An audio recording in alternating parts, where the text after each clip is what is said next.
Our speaker today is Ruth Berry, widow of Chaplain Reginald Berry, United States Navy. Was born in Prescott, Arkansas. She attended Olivet Nazarene University in Illinois.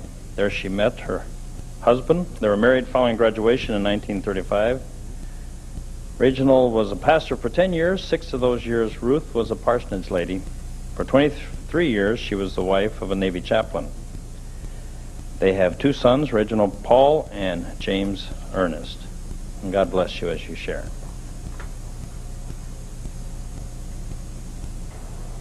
Well, you're there at the last.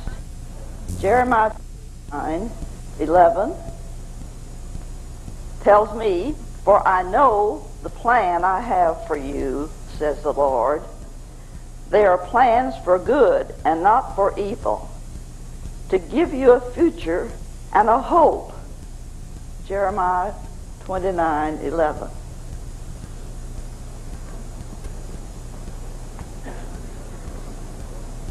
It's strange, isn't it, that God has this plan for us, and how we can follow this plan is a mystery to me. I know that I had some plans of my own that when I came to the place where I moved from the driver's seat and gave him the steering wheel of my life, that the plan I laid before him was, "Your will be done, not mine." And as I said that I was a pastor's wife for 6 of the 10 years that he was a pastor, I would have to tell you that that wasn't exactly my plan. My plan had been that I would marry a Christian man. He would be a layman, a good layman. We need those. And it somehow worked out differently. I'm the 8th child of a family of 12. And I grew up on a little farm in Arkansas where the main crop was cotton, but there was corn, soybeans, and other things. But I joined the siblings, some of them that were still home, hoeing, chopping, and making clean the rows of the cotton plants. But of course there was a time that it came into full bloom, and we were, of course, cotton pickers. And I tell some people, if they looked at my fingers, I think probably I still might carry some of the scars, that those old prickly points, you know, that sticks out like this, that's holding that knife. However, I'm sure they're not there. But I well remember that. But, you know, in that work of hoeing, chopping, and picking, I had dreams. And, you know, today, you see the young people going around with these things in their ears, and we didn't have those. So I had lots of time to think. And of course my dream, I can't even remember how early it was, that I would get a college education. A college education. I hadn't the faintest idea what that entailed. But I heard about it. Of course, my oldest sister had gone away to a Christian school, but I don't think it was a college. I think it might have been, could have been a Bible college, but it was far from being a university. So even today when I go for my walk, I don't wear one of these things in my ears. I love to hear those doves making that cooing sound, and the sounds of the early morning, even if it's traffic.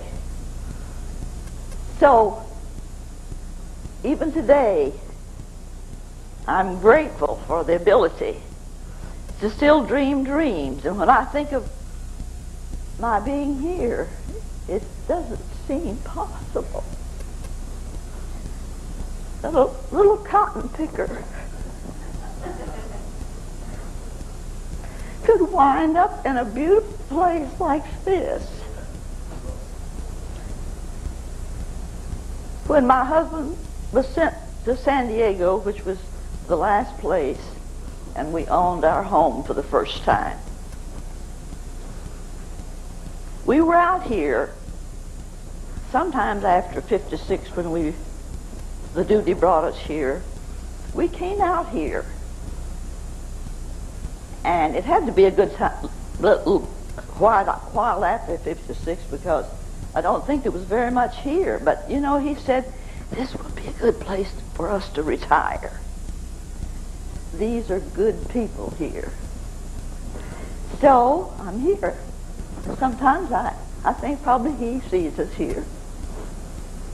Well, you understand, I, of course, was a pastor's wife for 6 of those 10 years.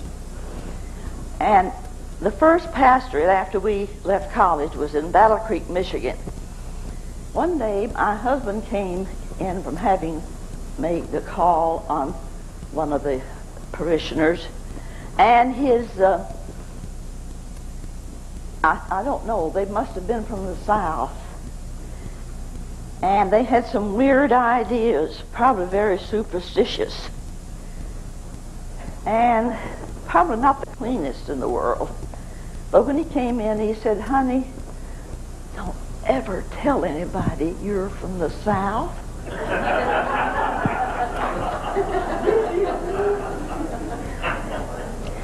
Well, you know, you get the girl out of the country, but you don't get the country out of the girl.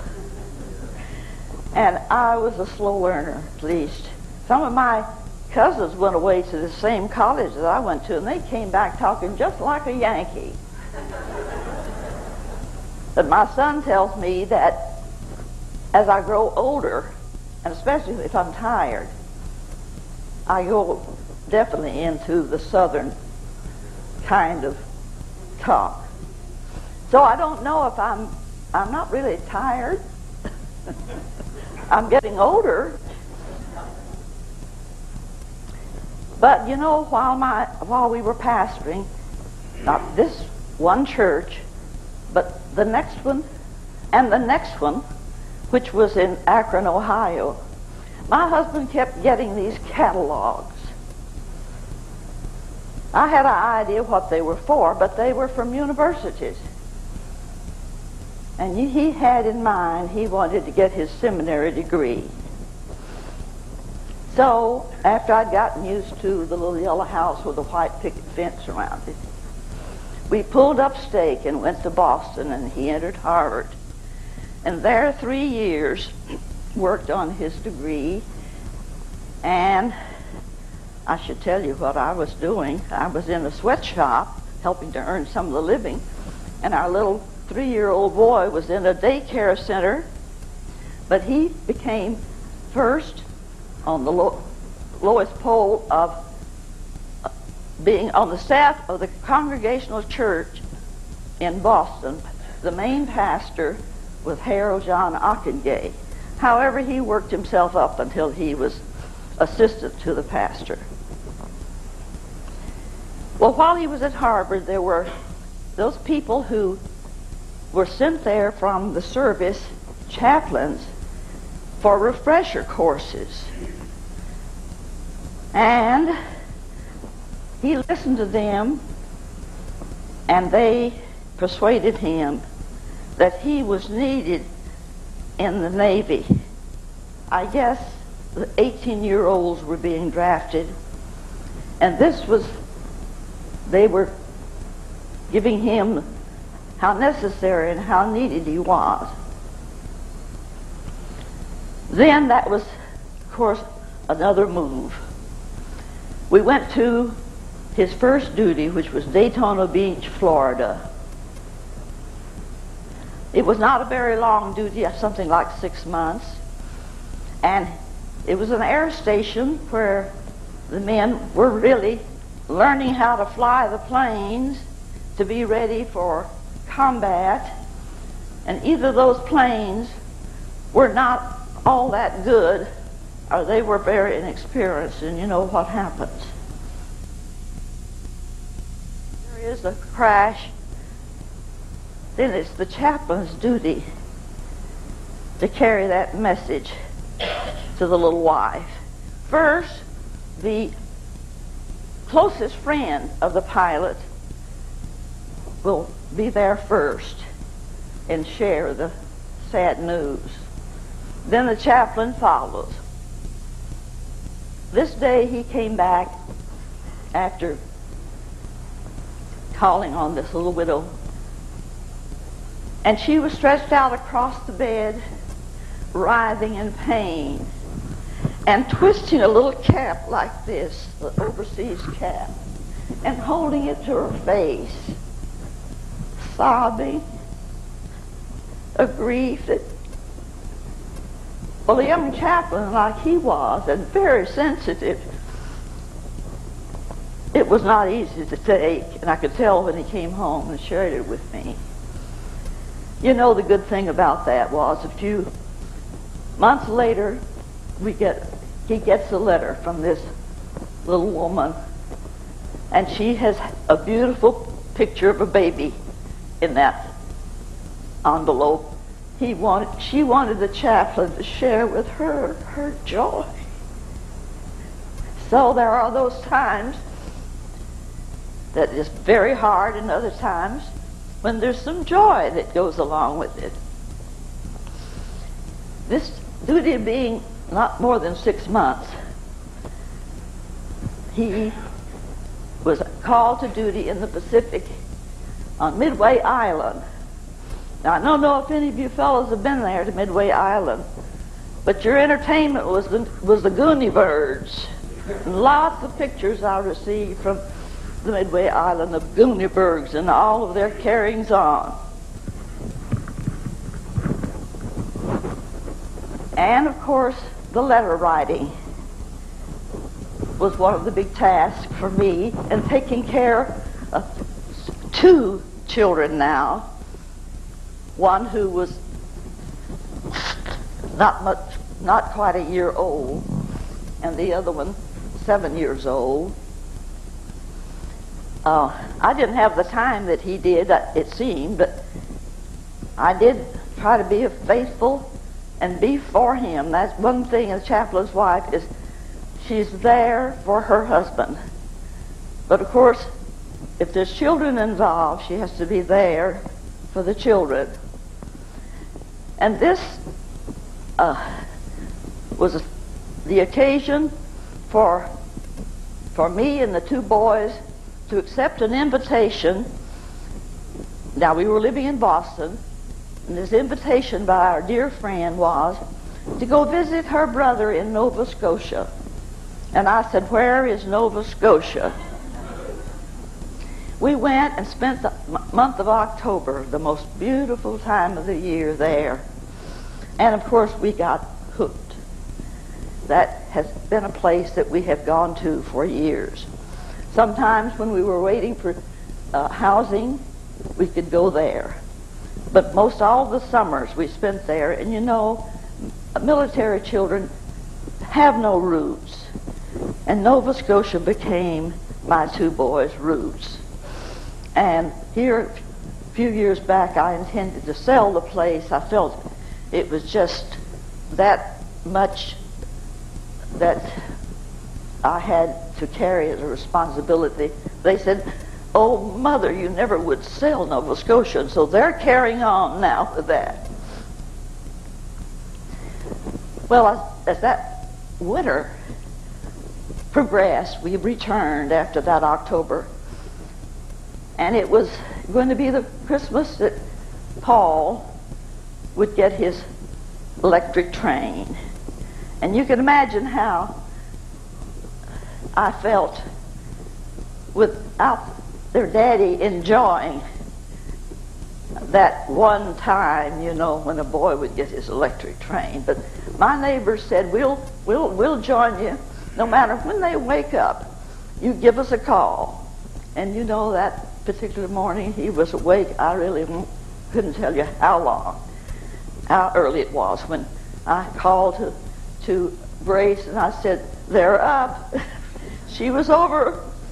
And of course, it eased the blow somewhat. But we made it through that winter, and from Midway Island, he was transferred to Hawaii. Well, we get the word that we can come to Hawaii. So you know, you go through the hard time, and then you come along for that time that is just almost too good to be true. We had to fly from Boston to San Francisco. And when we arrived there, we learned that this transport duty with ship was going to be delayed. So we got a hotel room, and I and the two boys managed for a day or two until finally this transport ship arrived. And we were told that they had had some trouble of a little fire in the kitchen when they were in Hawaii, and it took them longer to take care of that. Well, when we boarded that transport ship, it was late in the afternoon, or evening, almost evening, a bit foggy, and I felt safer if we were undressed and in bed so I wouldn't get seasick. And we were snuggled in when we heard this shrill whistle, and then we heard officers rushing up down the hall as fast as they could go, and then people were looking out the door, and of course I was also trying to find out what was up. Well, it didn't sound a bit good, so I turned to the boys and I said, well, if we're going to have to take to a lifeboat, we want to be dressed. So I hurriedly dressed, and Paul was looking out the porthole, and he said, Mother, can I pray with my eyes open?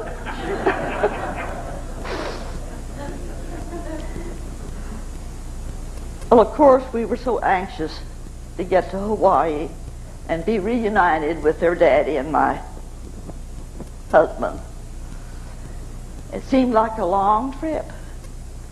But when we began to get near there, you could see the land, and it just seemed such a long time that was this stretch of land before we really began to see what Honolulu was going to be like. But we finally did get to that place where we could make out the people standing on the wharf waiting for this transport ship with their dependents. And of course, as we got closer, we could make them out a little bit easier. Of course, it seemed like all of them had this color on, and that was hard to separate one from the other. But after a while, I found it, and I pointed for the children to see their daddy. See, look, there he is. And we pointed to him, and I said, wave, wave. And he was waving and waving.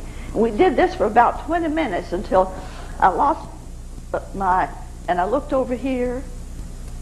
There was a fellow who moved his hand right down by the side of his leg. You know, just a small gesture like that with someone you've lived with for a while. I said, there's your daddy over there. We've been waving to the wrong man for 20 minutes.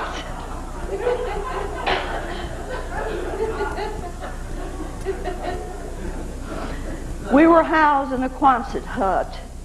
It had been the hospital during that terrible war in the Pacific. And more than once, I've looked up from my bed to the ceiling and I wondered, what young man was in the bed here and looked at that place in the ceiling? My husband's duty was with a, how do I say it,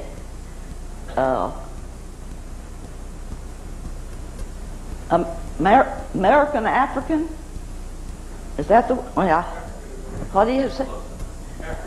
African American Marine Regiment in Manana Barracks. I don't know if any of you fellows would be familiar with that, but it wasn't where we could go, and so much of my husband's duty was so that we weren't able to go to the naval training centers where he had service with the young men. It was outdoors.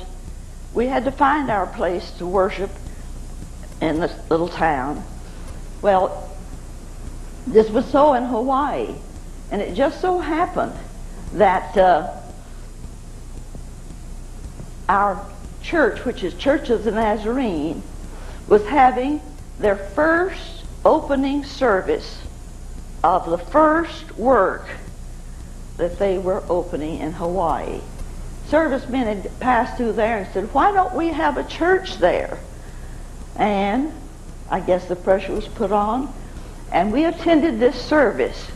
Had already been a congregation worshiping there that were of like faith, and they were a part of this organization. Well, of course, there were pictures taken. Lots of pictures taken. When we got the pictures back, oh, I wanted to get a hold of that picture and get at myself. I was the only woman standing in this group with a hat on. I'd come from Boston, and it was hat and gloves. And this hat wasn't just a little bitty hat. It stood away. Oh, if I could just have torn that picture apart. But I have to laugh about what a difference flying from Boston to Hawaii. And we were there long enough that I said to the women, how do you know when it's spring house cleaning time? Well, they said, well, we know it's time to clean when it gets filthy. But you know, I was there long enough to appreciate the four seasons. I really loved the four seasons. My husband's number came up while he was in Hawaii, and he left the Navy and headed back to Boston and back to school, wouldn't you know it, for more than a seminary degree. But he was pastoring a little church, and of course it wasn't long until he really felt the pressure, and he returned to the regular Navy. Before that, he was just what would you call reserve. So from there on, I knew we were stuck. And his first duty was at the Portsmouth Naval Prison. The boys laughed about their dad being in prison. But that didn't last long when he was being sent to Camp Lejeune at the 2nd Marine Division. And because